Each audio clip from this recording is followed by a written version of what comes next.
কিন্তু আমরা এখন অন্ধ্রপ্রদেশের বিশাখাপত্তনম শহরে আছি। তো আপনারা যদি দেখেন এই যে চশমা বিক্রি হচ্ছে এখানে এয়ারপোর্টের ভিতরে, তো এয়ারপোর্টের চশমাগুলোর যদি দাম দেখেন কখনো কিনবেন নাই, আপনারা সব সময় তৈরি হয়ে থাকবেন। এই যে একটা চশমা, এর দেখুন প্রাইস আছে 2600 টাকা এই চশমাটা। এইখানে আরেকটা চশমা দেখা যাচ্ছে, দেখি এর দাম কত বলছে। এর দাম হচ্ছে 2500 টাকা।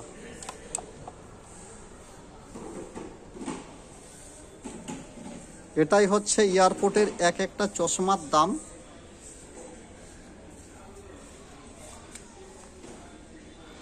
আপনারা দেখুন এদিকে যে চশমাটা আছে এটার দাম 2000 টাকা, এটার দাম আছে 1800 টাকা।